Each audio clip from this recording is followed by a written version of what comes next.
Very much, sir, for taking out time in the middle of a very, very busy schedule. We were just speaking of how, you've been jet-setting across the globe. Domestically, Bharat Jodo, election campaigning, all of that is keeping you busy. But let's begin, before we get into the nitty-gritty of politics, the topic that we have at hand today of India being a global bright spot.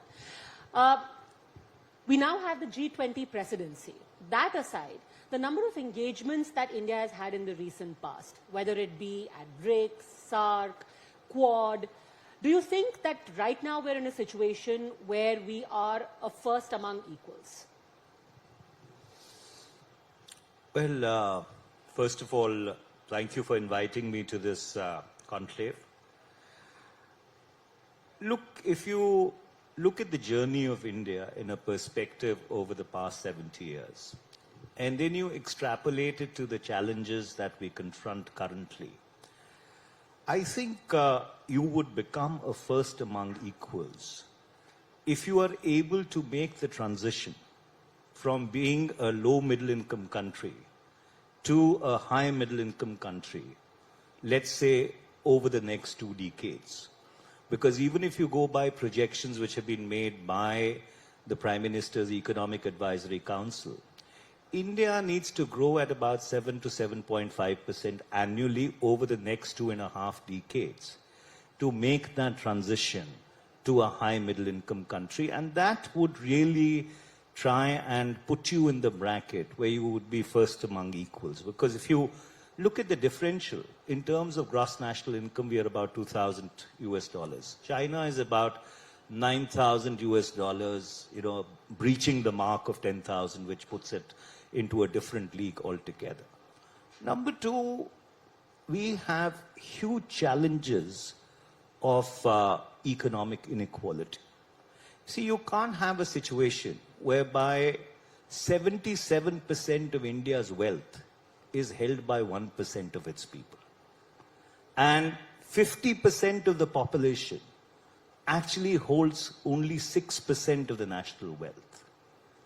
So if you look at the trajectory over the past 2 or 3 years, while you've had a growth in the number of billionaires going from 101 to 147 in the year 21-22, if I remember from the top of my head, and a cumulative value, a cumulative net worth of about 57.3 lakh crores, you've had the bulk of the population actually losing income. So therefore, the economic disparity gulf is really increasing exponentially on a daily basis. Number three, whether you like it or not, over the past 70 years, India has not been able to break out of its neighborhood. The baggage of partition, qua Pakistan, and the unsettled borders, qua China, have not allowed you to really punch to your weight. And so therefore, if India really needs to be a first among equals, it has to find a modus vivendi with both Pakistan and China. And I'll end by saying, see, you are in a strange situation whereby your national security expenditures are completely uncommensurate with your national security challenges. So either you have to bring down your national security challenges or exponentially up your national security expenditure, which then is going to impact your ability to grow at about 7 or 7.5%. So therefore, it's all very good to pat ourselves on the back and say that we are hosting the G20 or we are a part of the BRICS, which we've been for a very long time. In fact, a lot of the other people who are in BRICS actually are questioning as to why they are in BRICS. But that's a separate matter altogether. So I think these are the real challenges that we confront. And on many of these issues, till the time we don't find a multi-partisan consensus, you would not really be in a situation where India would be actually punching to its weight. 2 points that you've raised. I want to ask you a follow-up question on the latter point that you raised. One, about how we need to break out of the burden of partition and our unresolved borders with China. Isn't that the achievement of the last 8 years, or at least that's what security analysts say? One, that we have dehyphenated ourselves from Pakistan. The fact that we are hosting a conference on no money for terror, where everyone agrees that in our neighborhood we have somebody who is financing terror, who is into terror financing. Second, that we managed to have our message of being equidistant from Russia and Ukraine and still managing to enjoy good relations with both. And we managed to have that in the resolution of G20. Isn't that example enough of how we've managed to create a niche for ourselves vis-a-vis not just China and Pakistan, but the world in general? Well, with great respect, dehyphenation does not mean being able to break out of the region. And the reason why I say that, if you look around the world, South Asia is the most unintegrated region in the world. In fact, if India has to truly achieve its potential, it can't happen till the time South Asia becomes a cohesive, unified economic entity or a trade arrangement at least to begin with. And the biggest gridlock in that is the equation or the lack of an equation between India and Pakistan. So therefore, the fact is that you are living in a neighborhood whereby you have two neighbors who have or who are also nuclear weapon states. And therefore, under those circumstances, if India has to surmount its developmental challenges of education, illiteracy, other human development parameters, you need peace on your periphery. You need peace on your periphery at least for the next 3 decades. And that's what China willed way back in 1979. And that's why it has a 5:1 power differential with India today. So therefore, till the time you do not find that modus vivendi, whereby you are able to lessen your focus on your national security imperatives and start looking at some of the other things which are equally or if not more germane, I'm afraid it is not going to happen. And so therefore, unfortunately, we are caught in a rhetoric of the past. The fact is that the world has kind of moved on, and you talked about Russia and Ukraine. I was in Europe recently, last week, and we had long meetings with members of the European Commission, the European External Service, the European members of Parliament, as well as members of, the bureaucracy of some of these other countries. And I can tell you that a lot of the world is not very happy with India's equidistance. Why? And, well, primarily for the reason that India, going back to 1947, has always had this moral imperative to its foreign policy. Yes, realists may try and dismiss it, that realpolitik does not really entail having moral imperatives. But that is what was India's USP. And to a certain extent, the position that we have taken, and I can understand the imperatives of the government for taking that position, but I do believe, and I had said this when I had led the debate on Ukraine in Parliament, that we could have been far, far more nuanced and far, far more fine with the way that we actually presented our position. If you were in the shoes of Mr. Jaishankar, what would your position have been? Because to paraphrase what he has pretty much said about our position internationally, he said it's not about making other countries happy. It's about us being happy and our interests being taken care of, and India as a country being confident that our citizens are safe, our petrol is safe, to put it very crudely, and our interests are safe. What would you have done? What would be your nuance? Look, position? India has the same problem qua Russia, which Europe has in a different sense of the word. In 1991, when the Soviet Union collapsed and Russia became its successor state, and India launched its economic liberalization program, the one thing that we've not really been able to diversify upon is actually our reliance on Russia for our defense needs. And why I say, in a very perverse sense of the word, we in Europe find ourselves in a similar position, is because Europe has not been able to or did not diversify its energy dependence on Russia. And so therefore, I think if India wouldn't have had the kind of defense dependence that it has on Russia, our position on the Ukrainian war would have been very different. So under those circumstances, it is all very good to justify it and say that, our national interest entails that we take a position whereby we are able to protect ourselves.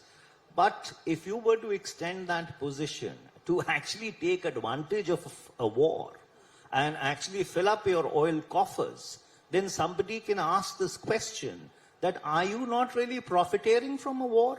Are you not really profiteering from somebody else's tragedy? Not really, because India has very categorically said that war is not an option. India has again on multiple platforms called out that use of violence against civilians is not acceptable. But that doesn't necessarily mean that you have to pick a corner. You can protect your interests and yet say human rights violations are not okay.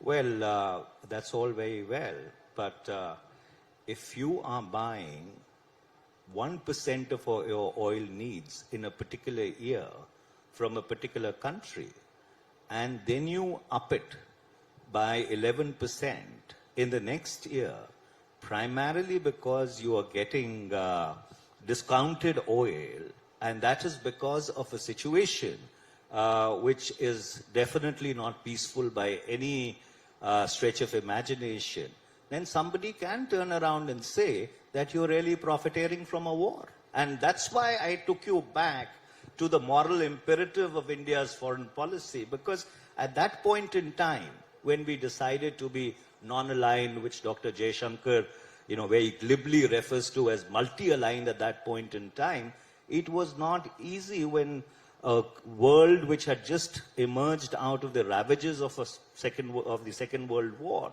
and had got divided into two power blocks. And at that point in time, to actually tread the middle path, especially when you did not have the economic or the geopolitical heft to do it, was far, far a tougher act than anything that you've ever done subsequently. But Mr. Tewari, when you say that somebody will call it profiteering from war, who is this somebody? Well, that is what the Europeans are saying. But that's the somebody. Why should India care about what the Europeans Well, in the are sense, saying? you don't need to care about anybody in the world. I mean, if we cared about them, we'd be paying 200 rupees a litre for petrol. Well, and then Europe won't care that we are shelling out that kind of money. I didn't want to go down that path.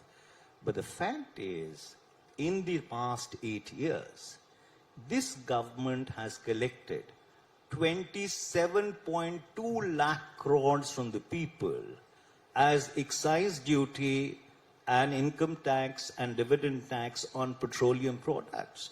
At a point in time when the crude oil was as low as $30 a barrel, you had petrol and diesel prices going through the roof. So therefore to say, that we have taken this position to protect or insulate our people from oil prices is actually an extremely specious argument.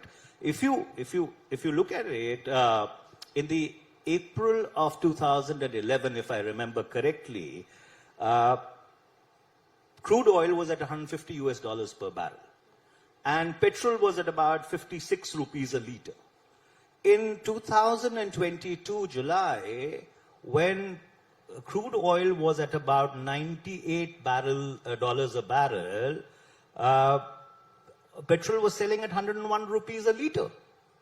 So therefore, how do you explain this contradiction? If this was about protecting your own people, about mitigating the burden on them, then you should have passed on the benefits of cheaper oil prices to the people, which you've not done. Exactly, but then isn't that the money, sir, which during COVID, when economic activity ground to a halt, we continue to give food to the poorest sections of our society. The reason why I bring this up is you spoke of bipartisan consensus. But in the very arguments that are raised in our country, that consensus is missing. If the oil prices are raised, then again you say, why are we paying so much for petrol? Why is the janta being fleeced? If you decide to make it more reasonable for your people by treading the middle path, even that is criticized. Okay. Isn't there a disconnect there? And this is about national interest. This is about the benefit of the people, not the BJP or the Modi government. There isn't. And let me explain it to you. You see, the fact remains that as a sovereign, if you are able to access something which is available cheaply and which is which makes you import dependent, I think it's incumbent upon you to pass on those benefits to the people. And coming to your COVID argument, you know, we are perhaps the only country in the world which actually did not give income support to its people during the COVID-19 pandemic. Actually, what you gave was credit lines. And that is why your MSME sector today is in a huge crisis. Today, the amount of money which is owed by government and the private sector to medium and small enterprises is to the tune of 10.6 lakh crores. And since I serve on the Standing Committee of Finance and we have done an extensive report on the medium and small enterprises, I can tell you that the medium and small enterprises in this country are in a crisis, and that's reflected even in your economic recovery, because you've had a K-shaped recovery whereby those corporates who actually were in the big ticket league, you know, were able to make a recovery, while the MSME sector has been completely and absolutely devastated. So the facts on the ground are actually very different from the portrayal or the manner in which the government would want to portray them. And I would really commend that you should have a look at the report which has been done by the Standing Committee, and it's a committee which consists of members of all political parties, and it's a unanimous report of the committee on the MSME sector, or the crisis in the MSME sector. Okay, we will let the people be the judge of that, because this is an endless debate about how India really fared during COVID and whether the benefits of the money collected, the money saved have been passed on. Speaking of being on the ground, you have participated in the Bharat Jodo Yatra that is underway right now. Why is it that the Bharat Jodo Yatra is currently in Madhya Pradesh when elections are being fought in Gujarat? In the entire election campaign, there was one rally which has been done, one day of rallies that has been done by the most visible face of the Congress, Mr. Rahul Gandhi. Why? Well, first of all, the Bharat Jodo Yatra, given the geographical imperatives of India, has a linear route. And so therefore, if you start from Kanyakumari and you decide to go up to Kashmir, you know, you'll obviously travel in a straight line. But and detour to Gujarat for the day. And so therefore, insofar as Gujarat is concerned, I was in Gujarat yesterday for campaign. Other people are there who are campaigning. The Bharat Jodo Yatra has a completely different imperative altogether. And given the fact that it is getting a response on the ground and it's resonating with people, you may have read that the Congress plans to have actually East-West Yatra after that, so therefore the whole country gets covered. So I don't think it's appropriate to actually link the Bharat Jodo Yatra, which has completely different imperatives, and the electoral cycle, which plays a... What is the imperative? The imperative is very clear. The imperative is that unfortunately there have been deep artificially induced divisions which have been created in our social milieu over the past 8 years. So the Bharat Jodo Yatra is an attempt to really reach out to people and see that those divisions, which unfortunately are artificially induced, can be healed, and the cohesive unity of India, the internal strength of India, can be rejuvenated and revived. That, in a sense, is the objective of the Bharat Jodo Yatra. But sir, with the greatest of respect, the Congress is a political party, not an NGO. The political party fights and wins elections, comes in government, and then you Jodo Bharat through governance, not an NGO to say I will spread love across the country. Well, Mahatma Gandhi was also a politician, and so therefore that But is he exactly decidedly- that's exactly what. But he wasn't a That's politician. exactly what I'm talking about. The moral imperative. So therefore, the Bharat Jodo Yatra is an attempt to reintroduce, re-inject that moral imperative into our polity, which unfortunately has gone completely missing. And that's why I made the point to you earlier that you have to make a distinction between the run-of-the-mill politics which goes on, on a daily basis, and you have this electoral cycle which will keep playing itself out, and what is being attempted by this particular walk across the country. So are you saying Mr. Rahul Gandhi is now on the footsteps of Mahatma Gandhi and will cease to be an active politician? Well, Because Mahatma Gandhi chose to not do that. He well- said Nehruji will be the Prime Minister. Mr. Rahul Gandhi at this point in time definitely is making an attempt to do what he thinks is appropriate for this country, and I don't think anybody can grudge him that. To actually walk 25 kilometers a day, interact with people day in and day out, let me tell you, is no mean feat. As someone who tries to keep physically fit, I did 2 days, about 50 kilometers, and I'm telling you, it's not very easy to do that day in and day out. So under those circumstances, rather than nitpick about the fact that an NGO should be doing it or a political party should not be doing it, I think we should try and appreciate the effort which is being made, the initiative which is being taken for what it is. And he's not the first politician who's done it. In 1983, I recall, Mr. Chandrasekhar had similarly walked across the length of this country. And if I do recall, in a different context, Dr. Murli Manohar Joshi, when he was president of the BJP, had done the same thing.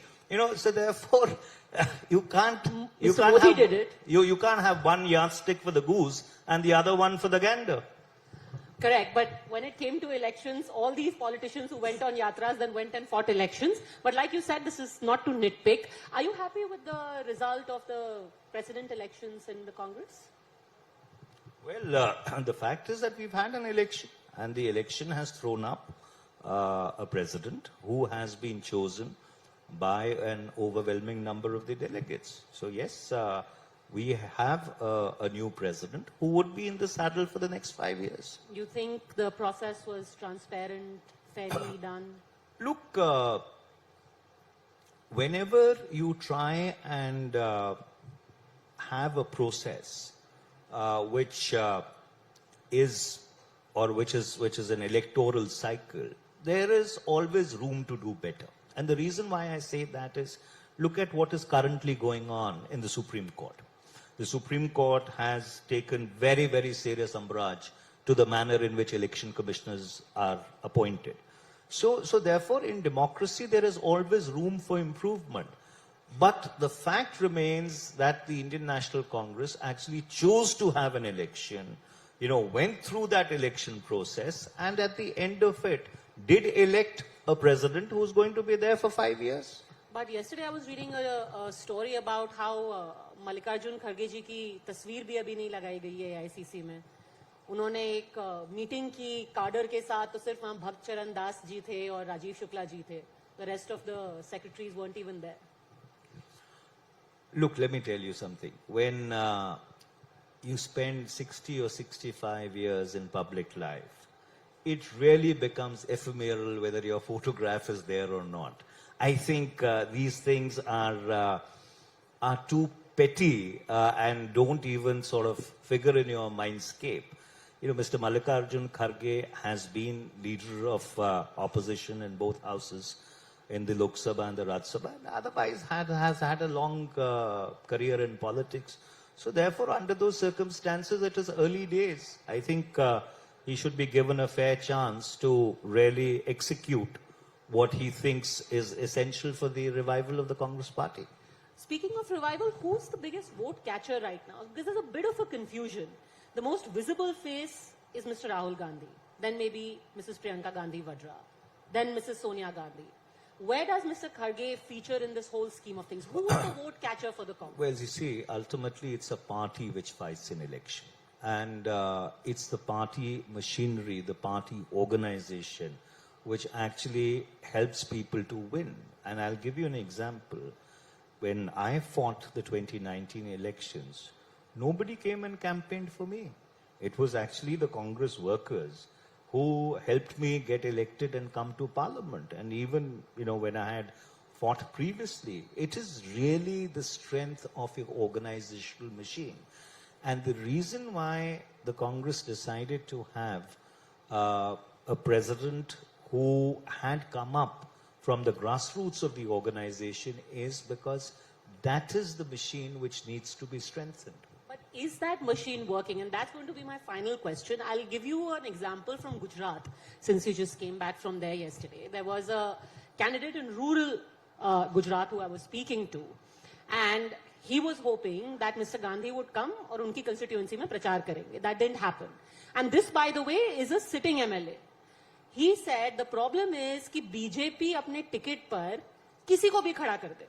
उनको पता है कि everything is taken care of, उनका booth manage हो जाएगा, उनका प्रचार सामग्री छप जाएगी, उनके पोस्टर लग जाएंगे, उनका डोर टू डोर हो जाएगा. यहाँ मैं कांग्रेस को अपने कंधे पर बिठा करके चुनाव लड़ रहा हूँ.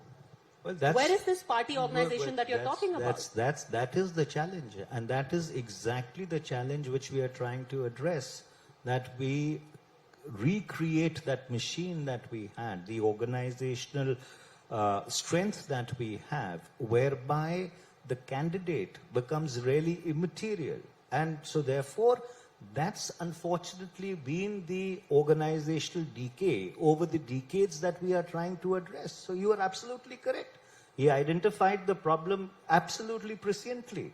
All of us who fought elections, won, lost, realize that if, let's suppose, we had a better organizational machine, we actually would have to spend less time in putting all this in order and maybe more time in reaching out to the people. So this is precisely the problem that we are trying to address. You're saying as a party, the Congress needs to look and revive its organizational strength. Oh, absolutely. That's exactly what we are trying to do. And that's the reason why you've had this internal process play itself out. All right. Wish you the very best of luck in that endeavor. Mr. Manish Tewari, thank you very much for speaking to